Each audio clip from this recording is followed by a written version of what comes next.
Hello and नमस्ते साथीहरु, you all are welcome back to new tutorial video. जस्तै कि तपाईहरुले अलरेडी प्रिभ्यू भिडियो हेरिसक्नु भएको छ। आज हामी सिक्ने छौं त्यस्तो खाले भिडियो कसरी बनाउने। यस्तो भिडियो अहिले निकै नै ट्रेन्डमा रहेको छ र यदि तपाई पनि यस्तो भिडियो बनाउन चाहनुहुन्छ भने यो भिडियोलाई अन्तिमसम्म हेर्दिनु होला र कतै पनि स्किप नगर्दिनु होला र यस्तै खाले ट्रेन्डिङ भिडियोहरुको लागि हाम्रो यो च्यानललाई सब्स्क्राइब गरेर अल नोटिफिकेसनमा ट्याप गर्न नबिर्सिनु होला। So hey guys, let's start the video. चलिए शुरू करते हैं। साथीहरु, त्यसको लागि Alightmotion एप नै हाम्रो टेलिग्राम च्यानलबाट डाउनलोड गर्नु होला र डाउनलोड गरिसकेपछि इन्स्टल गर्नु होला र इन्स्टल गरिसकेपछि यो भिडियोको डिस्क्रिप्सनमा जानु होला र त्यहाँ चाहिँ हजुरले एउटा लिंक पाउनुहुन्छ। त्यो लिंकमा ट्याप गरेर यस भिडियोमा युज हुने सबै मेटेरियलहरुलाई डाउनलोड गर्नु होला। अब त्यहाँ के पाउनुहुन्छ त्यसको कुरा गरौँ। त्यहाँ चाहिँ हजुरले एउटा XML पाउनुहुन्छ, एउटा फन्ट पाउनुहुन्छ र एउटा अडियो पाउनुहुन्छ। अब चाहिँ हामी त्यो XML लाई Alightmotion एपमा शेयर गर्छौं। थ्री डटमा ट्याप गर्नु होला, शेयरमा ट्याप गर्नु होला र यहाँबाट Alightmotion एपलाई सिलेक्ट गर्नु होला। यति गरिसकेपछि हेर्न सक्नुहुन्छ इम्पोर्टेड प्रोजेक्ट। अब चाहिँ हामी Alightmotion एपलाई ओपन गर्छौं।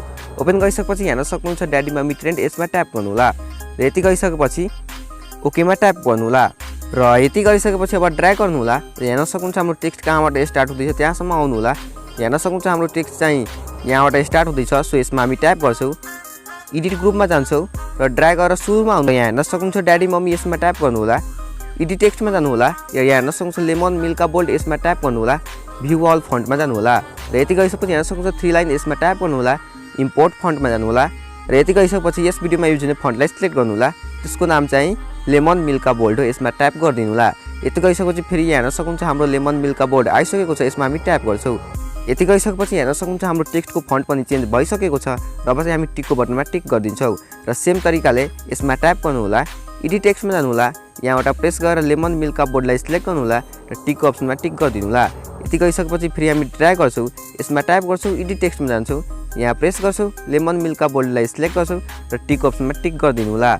सेम तरिकाले ड्र्याग गरेर आउनु होला, यसमा ट्याप गर्नु होला, एडिट टेक्स्टमा जानु होला, यहाँबाट लेमन मिल्का बोल्डलाई सिलेक्ट गर्नु होला र टिकको अप्सनमा टिक गरिदिनु होला।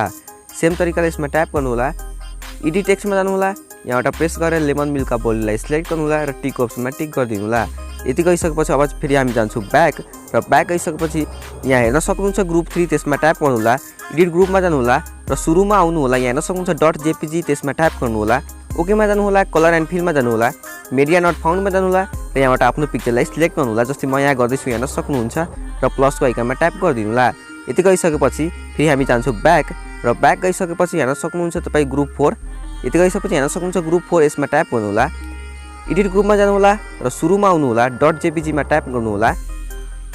ओकेमा जानु होला, कलर एन्ड फिलमा जानु होला, मिडिया नट फाउन्डमा जानु होला र यहाँबाट आफ्नो अर्को पिक्चरलाई सिलेक्ट गर्नु होला। जस्तै म यहाँ गर्दैछु र प्लसको आइकनमा ट्याप गरिदिनु होला र सेम तरिकाले अब हामी जान्छौं ब्याक र ब्याक गइसकेपछि फेरि अब हामी ग्रुप 5 मा ट्याप गर्छौं। हेर्न सक्नुहुन्छ यसमा ट्याप गर्नु होला, एडिट ग्रुपमा जानु होला र सुरुमा आउनु होला, .jpg मा ट्याप गर्नु होला, ओकेमा जानु होला, कलर एन्ड फिलमा जानु होला, मिडिया नट फाउन्डमा जानु होला र यहाँबाट अर्को पिक्चरलाई हामी सिलेक्ट गर्छौं। हेर्न सक्नुहुन्छ म यसलाई सिलेक्ट गरेर प्लसको आइकनमा ट्याप गरिदिनु होला। यति गरिसकेपछि फेरि हामी यहाँ जान्छौं ब्याक र ब्याक गइसकेपछि अब चाहिँ हामी आउँछौं ग्रुप 6 मा, त्यसमा हामी ट्याप गर्छौं। एडिट ग्रुपमा जान्छौं, .jpg मा ट्याप गर्छौं, ओकेमा जान्छौं, कलर एन्ड फिलमा जान्छौं, मिडिया नट फाउन्डमा जान्छौं र यहाँबाट आफ्नो अर्को पिक्चरलाई सिलेक्ट गर्नु होला। जस्तै म यसलाई गरे र प्लसको आइकनमा ट्याप गरिदिनु होला। यति गरिसकेपछि अब हामी जान्छौं ब्याक र ब्याक गइसकेपछि हेर्न सक्नुहुन्छ हाम्रो फोटो एड भइसकेको छ र अब चाहिँ हामी सुरुमा आउँछौं, प्लसको आइकनमा ट्याप गर्छौं, अडियोमा जान्छौं, भ्यू अलमा जान्छौं, सङ्ग्समा जान्छौं र त्यहाँ चाहिँ हजुरले एउटा सङ्ग पाउनुहुन्छ ड्याडी मम्मी ट्रेन्ड भनेर, यसमा प्लसको आइकनमा ट्याप गरिदिनु होला। यति गरिसकेपछि यहाँ प्ले गरेर हेर्न सक्नुहुन्छ हाम्रो भिडियोमा साउन्ड पनि एड भइसकेको छ। अब चाहिँ हामी यहाँ ट्याप गर्छौं, एक्सपोर्टको बटनमा प्रेस गरेर यसलाई गरिदिन्छौं export. Thank you so much for watching this video र यस्तै भिडियोहरूको लागि हाम्रो यो च्यानललाई सब्स्क्राइब गरेर अल नोटिफिकेसनमा ट्याप गर्न नबिर्सिनु होला।